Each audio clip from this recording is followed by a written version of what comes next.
Welcome to పయనించే సూర్యుడు. ముందుగా హెడ్లైన్స్ ప్రారంభించింది. మొదటి విడత సహాయ సామాగ్రి యాంగోన్కు చేరుకుంది.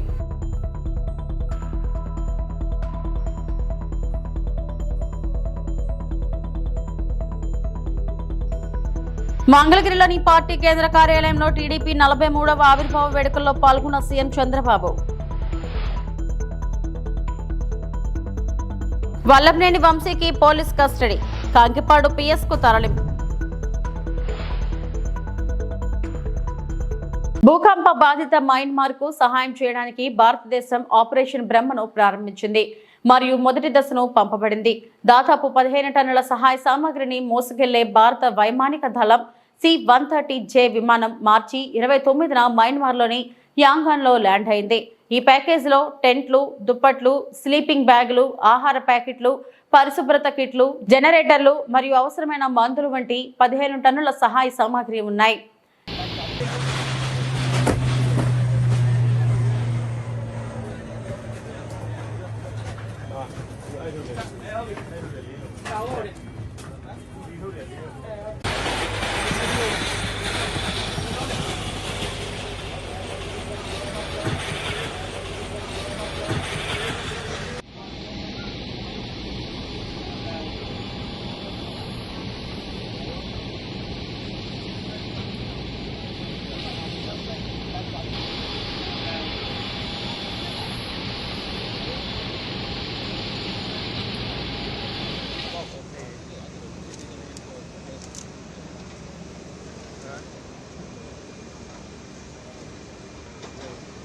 ได้แล้วจะไม่งั้นจะไปลืมก่อนกับเอาผ้าใบยิงไว้ก่อนก็ได้จะได้เห็นหน้ากันเอาแม็กไปยิงผ้าใบไว้กันฝนตกอ่ะ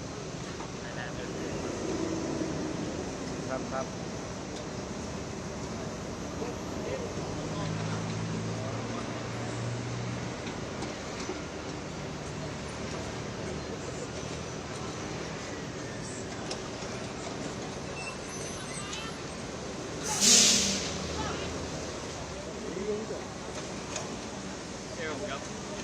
เอาที่พี่ก็จองไว้ดีกว่าเดินห่างไปไหนก็ถ่ายบ้างเนี่ยใช่มันกลับไปแล้ว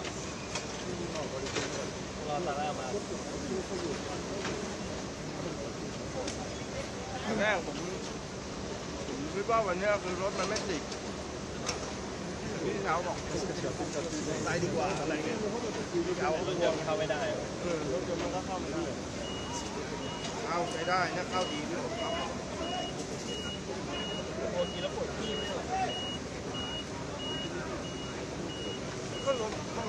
మంగళగిరిలోని పార్టీ కేంద్ర కార్యాలయంలో టీడీపీ 43వ ఆవిర్భావ వేడుకల్లో పాల్గొన్న సీఎం చంద్రబాబు నాయుడు టీడీపీ జెండా ఎగురవేశారు. ఈ వేడుకల్లో రాష్ట్ర అధ్యక్షులు పల్లా శ్రీనివాసరావు, మంత్రులు నారా లోకేష్, వంగలపూడి అనిత, కేంద్ర మంత్రి పెమ్మసాని చంద్రశేఖర్, ఎంపీ, ఎమ్మెల్యేలు, ఎమ్మెల్సీలు, సీనియర్ నేతలు, కార్యకర్తలు పాల్గొన్నారు.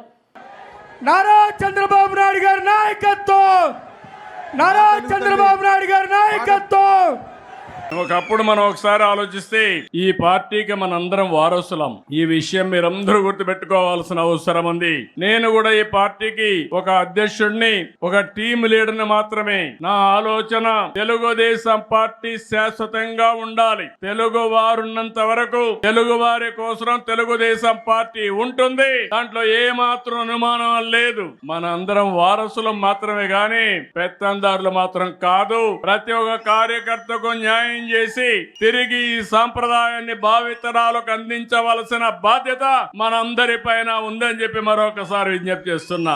అందుకే మీరు ఒక్కసారి చూస్తే ఎన్నో పార్టీలు వచ్చాయి. చాలా పార్టీలు ఎప్పటికప్పుడు కనుమరుగయ్యే పరిస్థితి కూడా వచ్చింది. కానీ అన్ని రాజకీయ పార్టీల కంటే తెలుగుదేశం పార్టీ భిన్నంగా పనిచేశాం. మీరు ఒక విషయం గుర్తుపెట్టుకోవాలి. తెలుగుదేశం పార్టీని లేకుండా చేస్తామని చాలా మంది ప్రయత్నం చేశారు. కానీ ప్రయత్నం చేసిన వ్యక్తులు కాలగర్భంలో కలిసిపోయారు. ఎవ్వరూ తెలుగుదేశం పార్టీని ఏమీ చేయలేకపోయారు. ముహూర్త బలం చాలా గొప్పది. అదే మాదిరిగా తెలుగుదేశం పార్టీ సంకల్పం కూడా చాలా గొప్పదని చెప్పి కూడా మీకు తెలియజేస్తున్నా. ఇంకొక శతాబ్దం కాదు, ఒకప్పుడు చెప్పుకునేవారు ఏదైతే గుప్తుల నాటి స్వర్ణ యుగం అని, చరిత్రలో తెలుగుదేశం నాటి స్వర్ణ యుగం అని చెప్పుకునే రోజులు శాశ్వతంగా వస్తాయని కూడా మీ అందరికీ పార్టీకి విజ్ఞప్తి చేస్తున్నాం.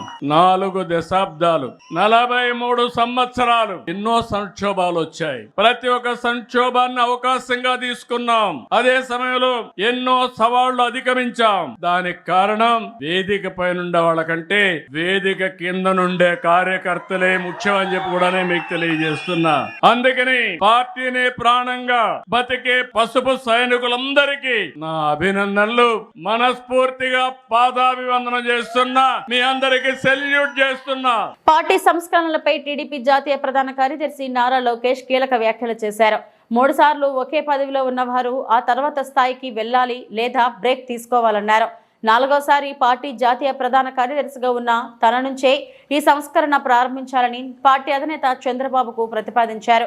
సీనియర్లు జూనియర్లకు సమప్రాధాన్యం ఇస్తామన్న ఆయన పనిచేసే వారికి మాత్రమే ప్రమోషన్లు ఉంటాయని వెల్లడించారు. జై తెలుగుదేశం. చంద్రబాబు నాయుడు గారి నాయకత్వం, చంద్రబాబు నాయుడు గారి నాయకత్వం. పార్టీలో కూడా నేను అంతే పోరాడుతున్నా.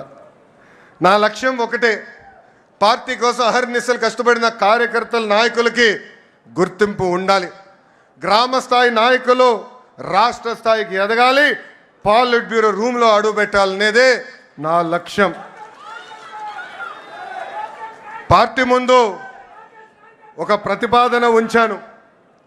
3 టర్మ్లు ఒక పదవి చేసిన తర్వాత పై పదవికైనా వెళ్ళాలి, లేదంటే ఒక్క టర్మ్ బ్రేక్ తీసుకోవాలి. జాతీయ ప్రధాన కార్యదర్శిగా నేను ఈరోజు 4వ టర్మ్లో ఉన్నాను. గౌరవ అధ్యక్షుడు వారు నేను కోరేది ఆ సంస్కరణ నాతో మొదలు పెట్టాలని ఈ సభాముఖంగా నేను కోరుతున్నాను. ఇది జరిగితేనే పార్టీలో కదలిక వస్తుంది. యువతకి రెక్కలొచ్చి రాజకీయాల్లో మెరుగైన అవకాశాలు వస్తాయి. నా స్టైల్ ఒకటే, సీనియర్ని జూనియర్ని సమానం గౌరవిస్తా. పనిచేసే వాళ్ళకే నేను ప్రమోషన్ ఇస్తా. పసుపు జెండా ఇంకో 40 ఏళ్ళు రెపరెపలాడాలి. దానికి ఎప్పుడు నిరంతరం పార్టీలో యువరక్తం పారాలి. డాక్టర్ బిఆర్ అంబేద్కర్ కోనసీమ జిల్లా కొత్తపేట స్కూళ్లకు వెళ్లటం లేదని తల్లిదండ్రులు మందలించారని ఆలమూరు మండలం కండ్రికపేటకు చెందిన 6 విద్యార్థులు అదృశ్యమయ్యారు. 8వ తరగతి 7 తరగతులు చదువుతున్న కోమరగిరి కరుణ, కోమరగిరి పండు, కోమరగిరి మాధురి, కోమరగిరి పృథ్వీవర్మ, గంధం సత్యనారాయణ, మర్రి సంతోష్ పోలీసులను ఆశ్రయించిన తల్లిదండ్రులు ఈ నెల 24వ తేదీ సుమారు రాత్రి 7 గంటల సమయం నుండి కనిపించడం లేదంటున్న తల్లిదండ్రులు కేసు నమోదు చేసి విచారణ చేపట్టిన ఆలమూరు పోలీసులు. సాయంత్రం 7:30 ఆ ప్రాంతంలో మన ఆలమూరు మండలంలోని కొత్తూరు ఉంది కదా, కొత్తూరు దగ్గర కండ్రికపేట విలేజ్ ఉంది. ఆ కండ్రికపేట విలేజ్లో ఈ చిన్నపిల్లలు వీళ్ళు మొత్తం 6 పిల్లలు, 2 అమ్మాయిలు 4 అబ్బాయిలు, వీళ్ళంతా కూడా ఒక ఏరియా వాళ్ళే, సేమ్ కులము. దాంట్లో ఒక 2 అయితే అన్నా చెల్లెలు ఉన్నారు. ఇంకో అమ్మాయి ఏమో వాళ్ళ కజిన్. వాళ్ళు మిగిలిన 3 పిల్లలు కూడా వాళ్ళ బంధువుల పిల్లలే. అక్కడ మొత్తం అంతా ఇంటర్ రిలేటెడే, అదే పేటకి సంబంధించిన వాళ్ళు. వీళ్ళంతా కూడా జడ్పీ హై స్కూల్లో మన కొత్తూరులోనే చదువుతున్నారు, జడ్పీ హై స్కూల్లో చదువుతున్నారు ఆలమూరు దగ్గర. పేరెంట్స్ సరిగ్గా వీళ్ళు స్కూల్కి వెళ్ళట్లేదు, 1 మంత్ నుంచి 2 మంత్స్ స్కూల్కి వెళ్ళట్లేదు. స్కూల్కి వెళ్ళామని చెప్పేసి బుక్స్ బయట పెట్టేసుకుని ఎక్కడో తోటలో పెట్టుకుని మళ్ళీ ఇంటికి వెళ్ళేటప్పుడు సాయంకాలం స్కూల్ అయిపోయిన తర్వాత ఇంటికి వెళ్తున్నారని తెలిసి పిల్లల్ని మందలించారు. వీళ్ళు ఒక 1 వీక్ బ్యాక్ మందలించడం జరిగింది. స్కూల్కి వెళ్ళకపోతే కుదరదని చెప్పేసి. దాని మీదట అనుకుంటున్నాను నేను, ఈ స్కూల్కి తల్లిదండ్రులు మందలించారు, స్కూల్కి వెళ్ళమంటున్నారని చెప్పేసి వీళ్ళు 6 పిల్లలు కూడా కలిపి 24వ తారీఖు సాయంత్రం ఇంట్లో నుంచి బయలుదేరి వాళ్ళ ఇళ్ళ నుంచి బయలుదేరి బయటికి వెళ్ళిపోయారు. 6:52 మళ్ళీ వాళ్ళు ఏం పట్టుకెళ్ళలేదు కూడా. వీళ్ళు ఒక అబ్బాయి అయితే మాత్రం ఒక 3,000 రూపాయలు ఇంట్లో క్యాష్ తీసుకున్నాడు. వాళ్ళు తీసుకుని వెళ్ళిపోవడం జరిగింది. ఇప్పటి వరకు కూడా వాళ్ళ పేరెంట్స్ వెంటనే మన పోలీస్ స్టేషన్కి మనకి ఇన్ఫార్మ్ చేయలేదు. వాళ్ళ బంధువుల ఇళ్ళ దగ్గర లేదా వాళ్ళ గతంలో వీళ్ళు ఫిషింగ్ చేసుకుంటూ ఉంటారు. వీళ్ళు ఆ ఏరియా ఫిషింగ్ చేసుకునే ఏరియాలోనే వెతకడం మొదలుపెట్టారు, ఏమైనా ఆ ఏరియాలో అక్కడ ఏమైనా ఉన్నారా అనేసి. ఇంకా రావట్లేదని చెప్పేసి ఇవాళ మధ్యాహ్నం 2 గంటలకి, ఇప్పుడు మేము ఆలమూరు చింతలూరు అమ్మవారి బందోబస్తు డ్యూటీలో ఉన్నాం. ఉంటే అక్కడికి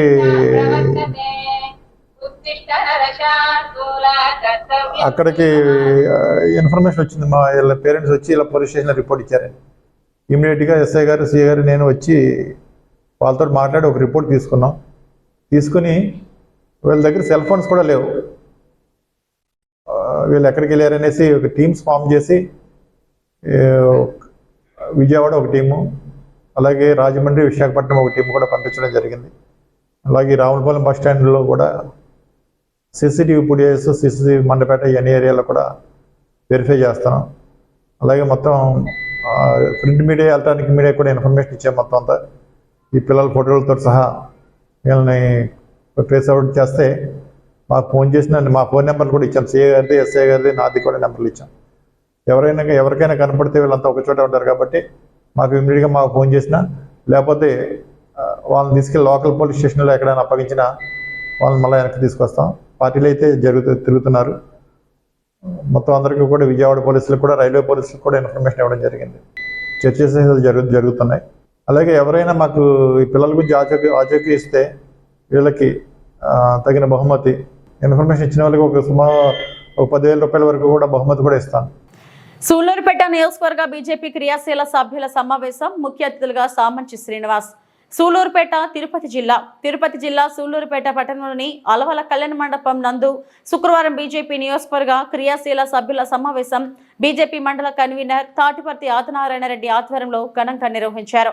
ముఖ్య అతిథులుగా బీజేపీ తిరుపతి జిల్లా అధ్యక్షుడు సామంచి శ్రీనివాస్, బీజేపీ ఆంధ్ర రాష్ట్ర ప్రధాన కార్యదర్శి సన్నారెడ్డి దయాకర్ రెడ్డి పాల్గొన్నారు. బీజేపీ నాయకులు ఘన స్వాగతం పలికి వారి చేతుల మీదుగా జ్యోతి ప్రజ్వలన చేశారు. అనంతరం జాతీయ గీతంతో మొదలైన సమావేశంలో నియోజకవర్గంలోని బీజేపీ నాయకులు, మహిళా నాయకురాళ్లు పెద్ద సంఖ్యలో పాల్గొన్నారు.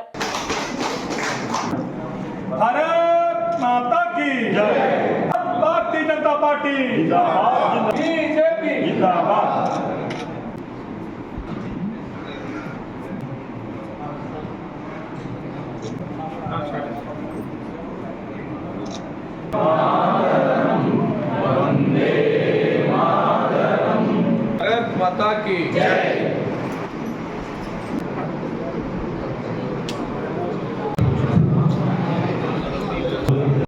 భారతీయ జనతా పార్టీ బలోపేతానికి తిరుపతి జిల్లాలో గట్టిగా కృషి చేస్తూ ఆ సందర్భంగా సూర్యుపేటకు వచ్చేసి మాకు సూచనలు ఇచ్చి మాకు మార్గదర్శకాన్ని కోరుతూ ధన్యవాదాలు తెలుపుకుంటున్నాం. ప్రతి మండలాధ్యక్షులు కానీ, క్రియాశీల సభ్యులు కానీ వారి నియోజకవర్గ వారి మండలాల్లో అందరూ నాయకులతో కానీ, కూటమి నాయకులతో కానీ, అలాగే ముఖ్యంగా అధికారులతో, ఎంఆర్ఓతో అయితే కానీ, పోలీస్ డిపార్ట్మెంట్లో అయితే కానీ, రెవెన్యూ డిపార్ట్మెంట్లో అయితే కానీ, దేంట్లో అయినా సరే అందరితో పరిచయాలు ఏర్పరచుకొని ప్రజలకి సేవ చేసే మార్గాన్ని మనం ఎంచుకున్నప్పుడు ఆటోమేటిక్గా మన పార్టీ అభివృద్ధి చెందే అవకాశం ఉంటుంది. ఆంధ్రప్రదేశ్లో తిరుపతి జిల్లా మొదటి 3-4 స్థానాల్లో సంస్థాగతంగా చాలా బలంగా ఉండేటువంటి పరిస్థితుల్లో సూళ్లూరుపేట నియోజకవర్గం కూడా మనం చాలా బలమైనటువంటి, మన జిల్లాలో చాలా బలమైనటువంటి ఒక నియోజకవర్గం సూళ్లూరుపేట నియోజకవర్గం. మన జరిగినటువంటి ఎన్నికల్లో కూడా మనం ఏమాత్రం ఓట్లు తగ్గకుండా మనం దురదృష్టశాతం ఎంపీని కోల్పోయినప్పటికీ కూడా మన నియోజకవర్గంలో మనం మెజారిటీ ఓట్లు తెప్పించుకునేటువంటి పరిస్థితి మనకుంది.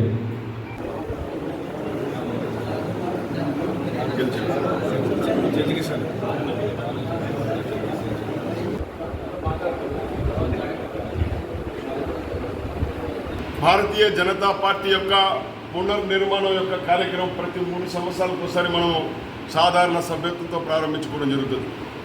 ఇదే క్రమంలో సెప్టెంబర్ 2, 2024 భారతీయ జనతా పార్టీ యొక్క సాధారణ సభ్యత్వ నమోదు కార్యక్రమాన్ని భారత ప్రధాని నరేంద్ర మోడీ గారు, బీజేపీ జాతీయ అధ్యక్షులు నడ్డా గారి చేతుల మీదుగా భారతీయ జనతా పార్టీ యొక్క సాధారణ సభ్యత్వం తీసుకుని ప్రారంభించినటువంటి సభ్యత్వ నమోదు ఇవాళ 12 కోట్ల కంటే ఎక్కువ మంది సాధారణ సభ్యులను పార్టీలో చేర్పించి ప్రపంచంలోనే అతిపెద్ద రాజకీయ పార్టీగా అవతరించినటువంటి భారతీయ జనతా పార్టీలో మనమందరం కూడా సభ్యులుగా ఉంటూ ఈ దేశంలో ఉన్నటువంటి అత్యధిక రాష్ట్రాల్లో అధికారంలో ఉన్నటువంటి పార్టీ యొక్క ప్రతినిధులుగా ఈ ప్రాంతంలో పనిచేస్తున్నటువంటి మనం సాధారణ సభ్యత్వ నమోదును కోట్లకు దాటించి ఏదైతే ఆంధ్రప్రదేశ్లో మనం విధించుకున్నటువంటి 25 లక్షల సాధారణ సభ్యత్వ నమోదుని అధిగమించి ఇవాళ 25,000 క్రియాశీలక సభ్యుల్ని చేర్పించుకుని తద్వారా మండల కమిటీలు అటు తర్వాత జిల్లా కమిటీలు, జిల్లా అధ్యక్షుడి యొక్క ఎన్నిక ఏర్పాటు చేసుకొని అసెంబ్లీ నియోజకవర్గ పరిధిలో ఉన్నటువంటి కార్యకర్తల యొక్క సమ్మేళనం పేరుతోటి మనం అన్ని రకాల కార్యక్రమాలు నిర్వహించుకోవడం జరుగుతుంది. అయితే సూలూరుపేట నియోజకవర్గ పరిధిలో ఉన్నటువంటి భారతీయ జనతా పార్టీ ఎప్పటి నుంచో కూడా సంస్థాగతంగా రాష్ట్రంలో ఉన్నటువంటి 175 నియోజకవర్గాల్లో ముందు వరుసలో బలోపేతంగా సంస్థాగతమైనటువంటి కమిటీలు కానీ, పోలింగ్ బూత్ కమిటీల యొక్క నిర్మాణం కానీ, శక్తి కేంద్రాలకు సంబంధించినటువంటి కార్యక్రమాల నిర్వహణలో మొదటి నుంచి కూడా ముందు వరుసలో ఉంటుంది. అదే ముందు వరుసలో ఉన్నటువంటి సూలూరుపేట నియోజకవర్గాన్ని మీ అందరి యొక్క సహకారంతో మీలో ఒకరిగా ఈ కుటుంబంలో ఒక సాధారణమైనటువంటి కార్యకర్తగా మనం అందరం కలిసి పనిచేసి సూలూరుపేట నియోజకవర్గాన్ని పార్టీ పరంగా, సంస్థాగత పరంగా క్షేత్ర స్థాయిలో బలోపేతం చేయడం మన ముందున్నటువంటి ప్రధానమైనటువంటి లక్ష్యం.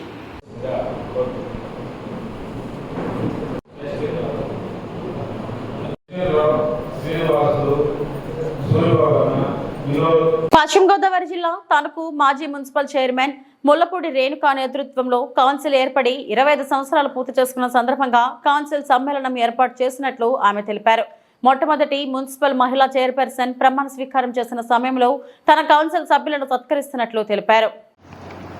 ముందుగా పెద్దలు గౌరవనీయులు తాతగారు ముల్లపూడి హరిశ్చంద్ర ప్రసాద్ గారి ఆశీర్వాదాలతో, అలాగే మాజీ పార్లమెంటు సభ్యులు పెద్దలు బుల్లిరామయ్య గారు, అలాగే మాజీ శాసనసభ్యులు పెద్దలు వైటీ రాజా గారి యొక్క సహకారంతో తణుకు మున్సిపాలిటీకి మరి తొలి మహిళా చైర్పర్సన్గా చేసేటువంటి ఒక సువర్ణ అవకాశం నాకు లభించింది. ఈ తణుకు మున్సిపాలిటీకి మొట్టమొదటి చైర్మన్గా ముల్లపూడి హరిశ్చంద్ర ప్రసాద్ గారు చేసినప్పుడు దీనికి ఒక మాస్టర్ ప్లాన్, అంటే మన తణుకు అంటేనే హరిశ్చంద్ర ప్రసాద్ గారు, హరిశ్చంద్ర ప్రసాద్ గారు అంటేనే తణుకుకి ప్రపంచ పటంలో ఒక ప్రత్యేకత సృష్టించి ఈ తణుకుని ఎక్కడికి వెళ్ళినా మేము తణుకు అని గౌరవంగా చెప్పుకునేటువంటి పరిస్థితిని మరి కల్పించినటువంటి హరిశ్చంద్ర ప్రసాద్ గారు ఈ మున్సిపాలిటీకి మొట్టమొదటి చైర్మన్గా కూడా అనేకమైనటువంటి కార్యక్రమాలు చేసి దీనికి భవిష్యత్తును రూపొందించారు. ఆ క్రమంలో నేను మహిళా చైర్పర్సన్గా మొట్టమొదటిసారి ఇక్కడ రిజర్వేషన్ అయ్యి నేను వచ్చినప్పుడు కూడా వారి యొక్క అడుగుజాడల్లో, వారి యొక్క డైరెక్షన్లో మనం ఈ యొక్క మున్సిపాలిటీని మరి 3 సంవత్సరాలు ఆదర్శ మున్సిపాలిటీగా మనం ప్రభుత్వం నుంచి ఆ రోజు చంద్రబాబు నాయుడు గారి చేతుల మీదుగా మనం అవార్డు తీసుకుంటాం జరిగింది.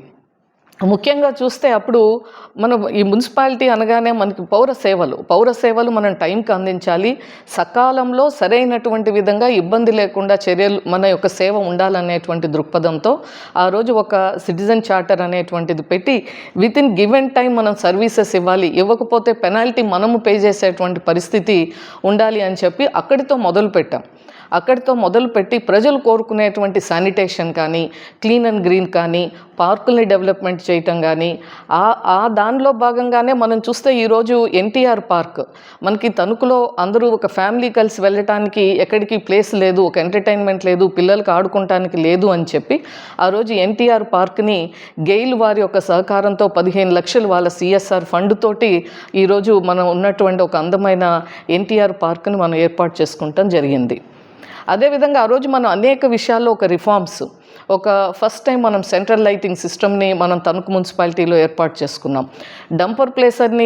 డంపర్స్ అన్నిటిని కొని ఒక ఆధునికంగా, అంటే అప్పటి వరకు చెత్త బుట్టల్లో వీటిల్లో వేస్తే కుండీల్లో వాటి నుండి మాన్యువల్గా చేసేవాళ్ళు. మనం ఈ ఒక డంపర్ ప్లేసర్ని పెట్టి ఆ తరువాత రాష్ట్ర వ్యాప్తంగా మరి డంపర్ ప్లేసర్స్ కొన్నటువంటి పరిస్థితి కూడా మనం ఇప్పుడు నాకు ఇవన్నీ గుర్తొస్తూ ఉన్నాయి. అలాగే చూస్తే మనం అనేక అంశాల పట్ల ఒక డ్రింకింగ్ వాటర్ కానీ లేదా లైటింగ్ కానీ అన్నిటికంటే ముఖ్యంగా సంపూర్ణ అక్షరాస్యత.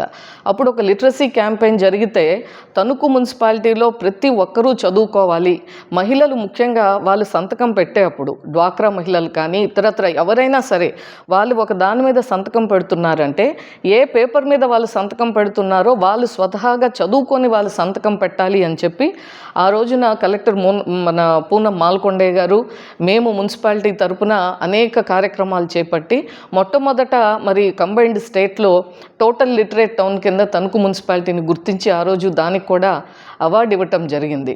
సో వీటన్నిటిలో చూస్తే మాకు ఒక అదృష్టం కలిగింది. మున్సిపాలిటీ ఏర్పడి రజతోత్సవం మా కౌన్సిల్ టైంలో జరిగితే ఇప్పుడు మా కౌన్సిల్ మేము ప్రమాణ స్వీకారం చేసి ఈ 29వ తారీఖు తెలుగుదేశం పార్టీ స్థాపించి 43 ఏళ్లు పూర్తి చేసుకున్న సందర్భంగా తణుకు పార్టీ కార్యాలయంలో తెలుగుదేశం పార్టీ ఆవిర్భావ దినోత్సవ వేడుకలు ఘనంగా నిర్వహించారు. ఈ సందర్భంగా తెలుగుదేశం పార్టీ పతాకాన్ని ఆవిష్కరించిన ఎమ్మెల్యే రాధాకృష్ణ తెలుగుదేశం పార్టీ ఆవిర్భావ దినోత్సవాన్ని పురస్కరించుకుని పార్టీ నాయకులు కార్యకర్తలను ఘనంగా సత్కరించారు. ఈ సందర్భంగా ఎమ్మెల్యే రాధాకృష్ణ మాట్లాడుతూ తెలుగుదేశం పార్టీ స్థాపించిన నాటి నుంచి పార్టీ పటిష్టతకు కృషి చేస్తూ స్వర్గీయ ముల్లపూడి హరిశ్చంద్ర ప్రసాద్, బుల్లిరామయ్య, వైటి రాజా, ముల్లపూడి వెంకటకృష్ణరావులతో పాటు అనేక మంది నాయకులు కార్యకర్తలు తణుకు నియోజకవర్గానికి తెలుగుదేశం పార్టీని కంచుకోటగా మార్చారని అన్నారు. 43 సంవత్సరాలు పార్టీకి వెన్నుదన్నుగా నిలిచిన నాయకులు కార్యకర్తలకు కృతజ్ఞతలు తెలిపారు.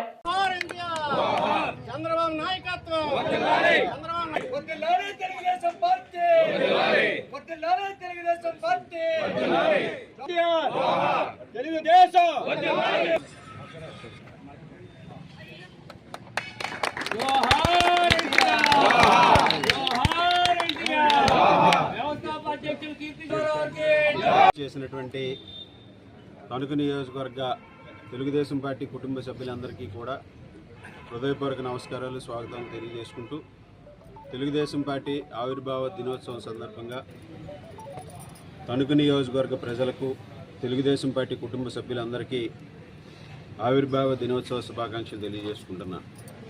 43 సంవత్సరాలు పూర్తి చేసుకుని ఈరోజు 44వ సంవత్సరం తెలుగుదేశం పార్టీ అడుగుపెట్టడం.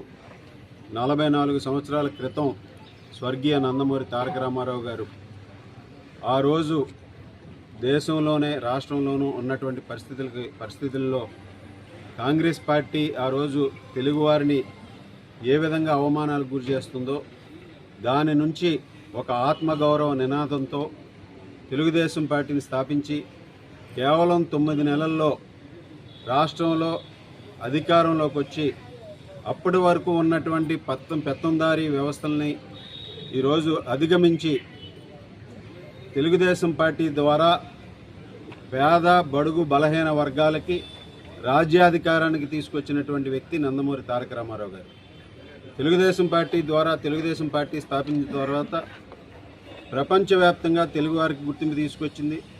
ఆత్మగౌరవ నినాదంతో ఈరోజు తెలుగువారందరినీ కూడా ఏకోన్ముఖం చేసి ఆ రోజు ఉమ్మడి తెలుగు రాష్ట్రంలో అనేక సంస్కరణలకి నాంది పలికినటువంటి వ్యక్తి స్వర్గీయ నందమూరి తారక రామారావు గారు. అభివృద్ధి, సంక్షేమం అంటే తెలుగుదేశం పార్టీ. అలాగే బడుగు బలహీన వర్గాలకి రాజ్యాధికారాన్ని ఇచ్చిన పార్టీ తెలుగుదేశం పార్టీ. అలాగే రైతన్నలకి ఆ రోజు అనేక సంక్షేమ కార్యక్రమాలు అమలు చేసినటువంటి party Telugu Desam party. Telugu Desam party స్థాపించినప్పటి నుంచి కూడా అనేక మంది తెలుగుదేశం పార్టీ పటిష్టతకి కృషి చేస్తూ ఈ నియోజకవర్గాన్ని తెలుగుదేశం పార్టీకి కంచుగాటుగా మలిచినటువంటి వ్యక్తులు స్వర్గీయ ముల్లపూడి హరిశ్చంద్ర ప్రసాద్ గారు, బోల బుల్లిరామయ్య గారు, వైటి రాజా గారు, అలాగే ముల్లపూడి కృష్ణారావు గారు, అదేవిధంగా అనేక మంది నాయకులు, కార్యకర్తలు, వారందరికీ కూడా ఈరోజు మరొకసారి కీర్తిశేషులైనటువంటి వారిని స్మరించుకుంటూ, వారి సేవలను స్మరించుకుంటూ, అదేవిధంగా ఈరోజు ఎవరైతే గత 43 సంవత్సరాలుగా పార్టీకి వెన్నుదన్నుగా నిలిచినటువంటి నాయకులకి, కార్యకర్తలకి కూడా మరొకసారి ధన్యవాదాలు తెలియజేసుకుంటూ, అలాగే కొంతమందిని ఇక్కడ ఉన్నటువంటి కృష్ణా జిల్లాలోని ఆత్కూరు భూ కబ్జా కేసులో వైకాపా మాజీ ఎమ్మెల్యే వల్లభనేని వంశీని పోలీసులు ఒకరోజు కస్టడీకి తీసుకున్నారు. వైద్య పరీక్షల అనంతరం ఆయన్ను కంకిపాడు పిఎస్ కు తరలించారు. ఈ కేసుకు సంబంధించి ఆయనను పోలీసులు ప్రశ్నిస్తున్నారు. ఆత్కూరు పోలీస్ స్టేషన్ పరిధిలో ఓ భూ వివాదానికి సంబంధించి శ్రీధర్ రెడ్డి అనే వ్యక్తి ఫిర్యాదుతో ఉంగుటూరు పోలీస్ స్టేషన్లో వంశీపై కేసు నమోదైంది. గన్నవరం టీడీపీ కార్యాలయంపై దాడి కేసులో ప్రస్తుతం వంశీ విజయవాడ జైలులో రిమాండ్ ఖైదీగా ఉన్నారు.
ఇవి ఇప్పటివరకున్న బులెటిన్ అప్డేట్స్. నమస్తే.